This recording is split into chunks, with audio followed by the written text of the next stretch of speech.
Hey, what's going on, everybody? Rob Satch from Feedbackwrench. Now, I just made a video talking about how this particular, in fact, let's go take a look at it. The AEI chart of the century shows that one of the major problems we've got is everything that government touches and subsidizes or gets in the way or creates red tape around supply versus demand, right? Whenever they mess with the ability to provide easy supply, which means allowing business owners, reducing licensure laws, keeping new entrants out by making more laws. Like Facebook wants more laws. You know why? Because then the new Facebook can't come about, right? And the solution is there's less supply. Well, it's very much true on the other side, or there's less supply to meet the demand when it comes to healthcare. So here I showed you that from 98 to 2018, hospital services, college textbooks, college tuition, childcare, and medical care services have almost doubled, had between a 100 and a 210% increase in prices. I had a great guy jump on and mention, is that because these are necessary, required things? Versus down here, the things that have gotten cheaper are not required. My argument is that when government provides a subsidy, like they took over they now provide essentially all student loans for higher education. There's also huge laws preventing new colleges and new education universities to get created and be accredited so that they can get those federal loans. There's very few competitors. There's not an onslaught of new education, even though we got the internet, for crying out loud. We have YouTube. You can go to lynda.com and learn more about practical skills than higher education is going to teach you. Higher education is really good to have somebody grade your work and whatnot, but right now it's not worth it in almost every case. Hospital services, we had the Affordable Care Act and Medicare come in and have dumped so much money so that we're not using our own dollars. When we all we do is use, in fact, I got a couple charts here right now. When you look at the share of right now, we don't use our own money when it comes to healthcare. So this is from 1960 until now. Look at this. The purple line is the private insurance, Medicare and Medicaid. What percentage of healthcare things are out of pocket versus using insurance? Since 1960, we've almost doubled, 89.5% increase, where out of pocket payments have plummeted. Here's the bottom line, folks. When we don't use our own dollars, if I was using HSA money, my own money that I got to deduct, and I'm like, do I really want to go in and get all 12 screenings, or should I just get the ones that I really need? I would choose the ones I really need because those dollars have something to me. It's kind of like an all-you-can-eat buffet versus a good dinner you bought yourself. When you go to an all-you-can-eat buffet, you'll take a little bit of this, a little bit of that. You don't eat all the food because you don't really care because it doesn't matter. It's just a flat fee. Well, healthcare is the same way, as is just about anything right now. So this just shows 89% of everything we do is being paid by somebody else. It's our insurance premiums. Well, that's why I pay insurance premiums, so that I can use my insurance to get my health care. It's this activity at the core of what's causing the kind of inflation that we see here. College textbooks and college tuition, you just go into your FAFSA, you make 3 little clicks, and boom, the government hands you money. And if you're an accredited university, they're like, sure, we'll take it. In fact, whatever we don't spend, I'll send you a check for, and then you can pay back. That's just funny money. But this guy's wondering, aren't these required? Aren't these better things? The answer is no. That is not why they are increased in inflation. There's a couple reasons to think about this. So his question was, perhaps they're seeing inflation because they're required. Down here, we have the thing that's dropped in price the most is TVs, toys, computer software, cell phone services. But now look at this. Clothing, cars, food and beverage, and housing. Those are more required than healthcare, quite frankly. Like, you'll do the majority of your life, you will be in a house or in a car compared to how often you'll be in the hospital. Most of the time, you're not in a doctor's office. You're not in. Is it more critical? Yes. But most of the time, you're not going to be there. Our food, in fact, food and housing, these two are here. If you know this, we have a ton of agriculture subsidies. I would say that this is food and housing. We have Fannie and Freddie buying loans up off of banks' books so we can produce and develop our country. These two things are both subsidized. Averaged hourly wages, there's a cooking of that, and that probably is on top of all of these. When you look at the average earnings of everybody, it also is probably due to us just printing money since 2009. We've printed a lot of money out of the blue. But to answer this question a little bit more, I would say that no, at the core of what's causing the inflation is this behavior where essentially we are not paying out of pocket for almost everything. We are using insurance. In fact, I just went in today and had some tests done. I don't care how much those tests cost. I don't care how much the Band-Aid costs. Just charge it to my insurance. I pay insurance. That causes runaway. It's the principle of the buffet. People are taking a chicken here or this and that. There's no like, I want to steward this care really well. There's none of that. Here's another example of where this is. Right now, you pay housing insurance or you have homeowners insurance, right? When a storm comes through, and we just had a storm come through here in Elko New Market, and we had storm chase roofing and siding companies all over the place, and they go up and down and up and down, and their whole thing is they will find damage. And if they find damage on your home, do you care how much that insurance company pays, whether or not that they pay for a roof that really needs to get repaired? And no, when you're on the benefit of their dole, you're like, doggone it, I want to get as much out of this as I can. And you take more than you need. It's kind of the same thing why there's no such thing as price gouging, really. Like, that's a whole other conversation. If there's a fire or a drought, you should raise the price of your water. You know why? Because otherwise, I'm going to come in there and buy all the water. And then I'm going to resell it for more. Something like prices are a good gauge of that. But back to this fundamental thing. One example of this is, now this doesn't argue directly at what he was asking about. There's a huge drop. This chart basically from 98 to 2016 is looking at two types of healthcare expenses. One is required stuff that's covered by insurance.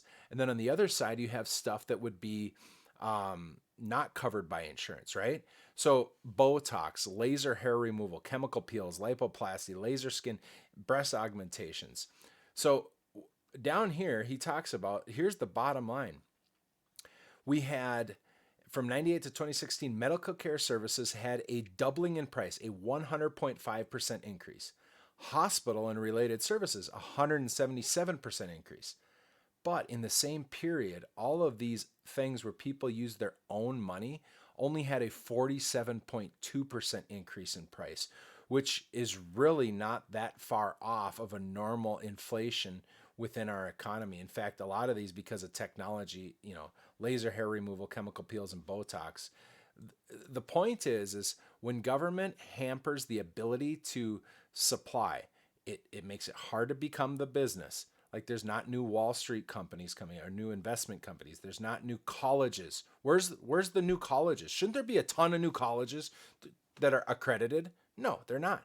They're protecting themselves. And you'll see it in social media. When Facebook and Google get government to come in and crack down and make more laws, you watch. It'll be impossible for a new person, a new entrant, to come in. Healthcare is notorious. It's very hard to become a doctor. It's even harder to become a practice. It's even harder to become a practice that gets Medicare and Medicaid. It is so difficult that supply is not going to, you just don't get new entrants. You don't get people innovating. You don't get people trying things. It's the same thing for drugs, right? When there's so much litigation and no tort reform, people are on the hook for everything. The result is we have less supply, less options. The reason why this looks the way it does, why we see that TVs, toys, computer software, cell phone service, yes, there's technological advances, but those advances came because there's no government tinkering. There's no red tape. They're just innovating. And then you have cars, clothing, and household services, fooding, and beverage. Now, the two that are red, ironically, have subsidies. These don't really have subsidies. They don't. There's not a lot of laws about any of this household furnishing. There's no laws about these things. Up here, there's tons of laws and red tape about people getting in the business of doing medical. Go try and start a new childcare. Childcare is hilarious. Childcare, you got to go get your little stamp of approval from the state. Medical care services, go create a medical care services.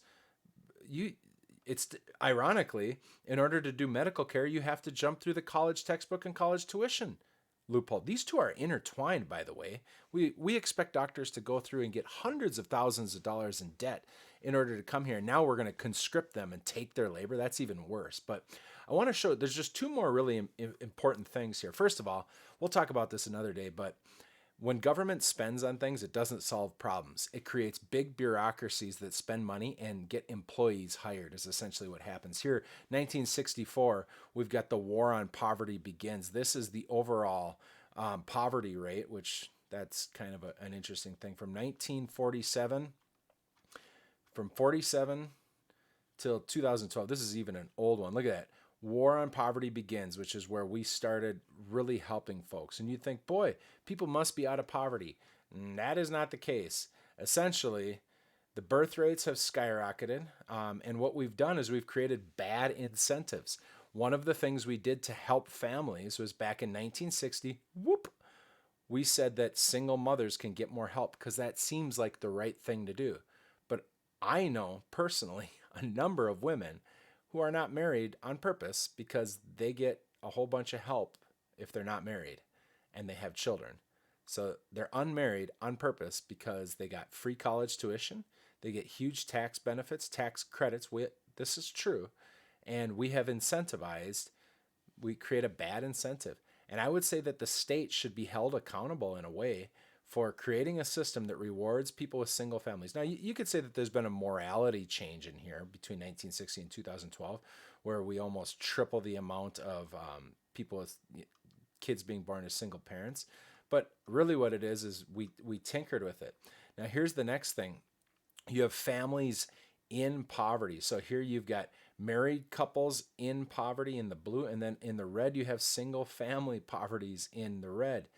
If you were to draw a line in 1960, basically, essentially, right when we put in this bad incentive, you'll see that married couples came out of poverty very quickly, but almost directly inversely, you have a giant increase of single parent families with children. And I'm telling you, folks, when government gets involved, it screws up in a couple of ways. One, it destroys, and here's the final thing on this. Here's on the red, you have the total means tested spending on welfare, and on the blue, you have the actual war or the poverty rates. So notice how poverty was going down from 1947 to 19. This is the baby boom. We came out of World War II in 1947, and we had a big spike in poverty. We had some bad things happen, Cold War stuff, and then all of a sudden, we started to produce. Poverty was going down. We start the war on poverty. It continues to go down. So it was going down before. It's not because of the war on poverty. But now look at spending. And this is means-tested welfare spending, and this is constant dollars. You see where we're at, and then you see what has happened since then. Basically, as soon as we got involved, it finished bottoming out, and the poverty rate is almost identical. So look at all this spending, and all we've done is mess with things. Well, how do they help with this?